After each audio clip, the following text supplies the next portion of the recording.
News today network के Uttarakhand bulletin में आप सभी का स्वागत है। इस खास बुलेटिन में हम आपको खबरों के साथ साथ हर रोज उत्तराखंड की एक जानी मानी हस्ती के बारे में जानकारी देंगे।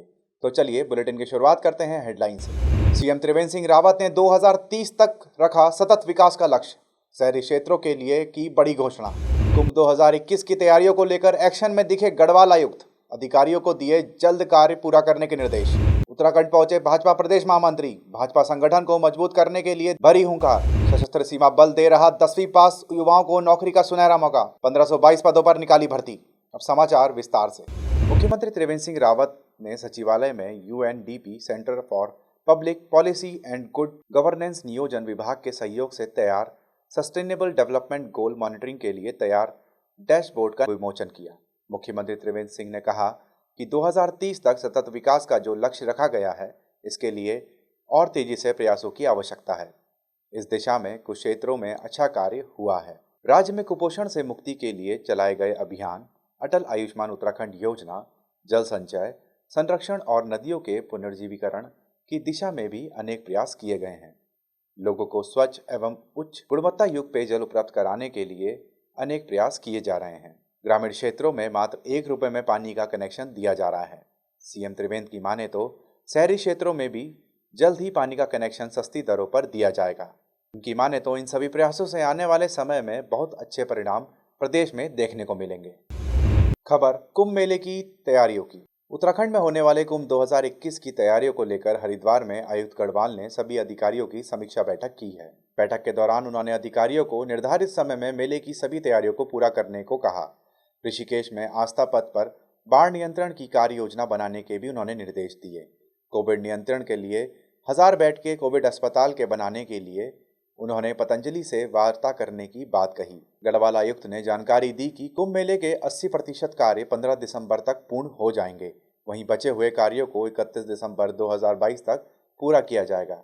इसके अलावा सड़क, पुल, बैरिकेड इत्यादि कार्यों के संबंध में संबंधित विभागों ने टेंडर की कार्यवाही पूरी कर ली है। निर्देशों के अनुसार जो कार्रवाइयाँ करनी है, भारत सरकार के इसमें निर्देश है, विभिन्न न्यायालयों के इसमें निर्देश हैं, तो उसके अनुसार ही सारी कार्रवाई की जा रही है। अभी एक 1000 बेड के लिए कोविड हॉस्पिटल का भी एक प्रबंध इसमें किया जा रहा है।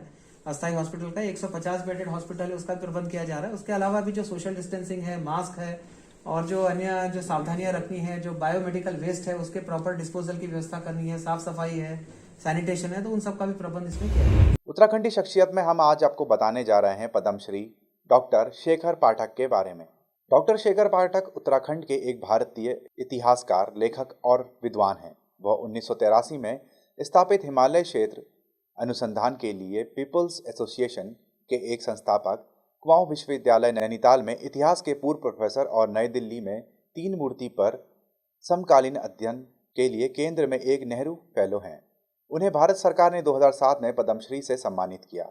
हर दशक में एक बार 1974, 1984, 1994 और 2004 में उन्होंने आराकोट से एक पद यात्रा की। 2007 में उन्होंने गैमसेसे पुरस्कार विजेता चंडी प्रसाद भट्ट के साथ हिमालय लोगों का अध्ययन करने के लिए लेह के अरुणाचल प्रदेश तक हिमालय से गुजराती एक 3 साल की परियोजना पर लिया।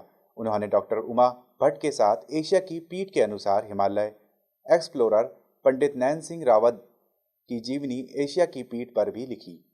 वह हिमालय लोगों पर अनुसंधान के लिए 1983 में स्थापित नैनीताल स्थित एक गैर लाभकारी संगठन हिमालय क्षेत्र अनुसंधान के लिए पीपल्स एसोसिएशन पहाड़ द्वारा प्रकाशित वार्षिक के संस्थापक संपादक भी रहे। दोस्तों, न्यूज़ टुडे नेटवर्क आपको हमेशा अपडेट करता रहता है, इसीलिए आप वीडियो को देखने के साथ एक लाइक ज़रूर कर दें, जिससे हम आपको आपकी तरक्की से जुड़ी हर एक जानकारी आप तक पहुंचाते रहें। खबर नवनियुक्त प्रदेश महामंत्री सुरेश भट्ट की। उत्तराखंड के नवनियुक्त प्रदेश महामंत्री सुरेश भट्ट आज उत्तराखंड पहुंचे।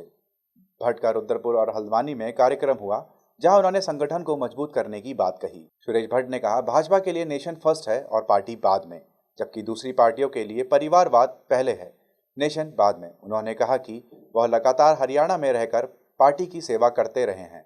उन्होंने कहा कि उत्तराखंड में भी संगठन को मजबूत करने के लिए काम करेंगे और सन 2022 में दोबारा भाजपा को सत्ता में लाने के लिए कार्यकर्ता के साथ जनता के बीच में जाएंगे। हमारी मान्यता है कि नेशन फर्स्ट, सबसे पहले देश, फिर दल, मैं अंत में, party first, nation first party second self last. तो इसलिए इस विषय को लेकर ही, इस मिशन को लेकर ही पार्टी आकर बनी। ये पार्टी भारतीय जनता पार्टी इसलिए नहीं बनी कि मुझे सम्मान नहीं मिला, मुझे पार्टी में उचित पद नहीं मिला, मुझे टिकट नहीं मिला, इसलिए मैं नाराज हो गया, मैंने अलग दल बना लिया। एक परिवार की पार्टी थी, किसी कारण से नाराज हो गया, इसलिए अलग बनी। भारतीय जनता पार्टी बनी ही इसलिए कि इस देश के अंदर के राष्ट्रवादी विचारों को पुष्पित पल्लवित करने का एक दल होना चाहिए। बुलेटिन में आगे बारी है सशस्त्र सीमा बल में निकाली गई भर्ती की। सशस्त्र सीमा बल ने उत्तराखंड में 10वीं पास युवाओं के लिए कांस्टेबल के विभिन्न पदों पर भर्ती निकाली है। एसएसबी के 1522 पदों के लिए आवेदन की अंतिम तिथि 20 दिसंबर 2022 रखी है। इच्छुक उम्मीदवार ऑनलाइन आवेदन भी कर सकते हैं। आवेदन के लिए आवेदक की आयु 18 से 27 वर्ष के बीच होनी चाहिए। इस सरकारी नौकरी में लिखित परीक्षा साक्षात्कार में प्रदर्शन के अनुसार कैंडिडेट का सिलेक्शन किया जाएगा। सिलेक्शन के बाद वेतनमान 21,700 से 69,100 रुपये रहेगा। आवेदन के लिए जनरल ओबीसी कैटेगरी वाले उम्मीदवार को 100 रुपये, जबकि SC ST कैटेगरी वालों को कोई आवेदन शुल्क नहीं चुकाना होगा। अभी आवेदन करने के लिए आप आपकी स्क्रीन और डिस्क्रिप्शन बॉक्स में दिए गए आवेदन लिंक पर क्लिक कर सकते हैं। दोस्तों, हमारा ये वीडियो आपको कैसा लगा आप हमें कमेंट बॉक्स में ज़रूर बताइएगा। अगर आप इसको YouTube पर देख रहे हैं तो हमारे चैनल को सब्सक्राइब करिए। अगर आप Facebook पर देख रहे हैं तो हमारे चैनल को लाइक करिए और हमारे पेज को फॉलो करें। नमस्कार।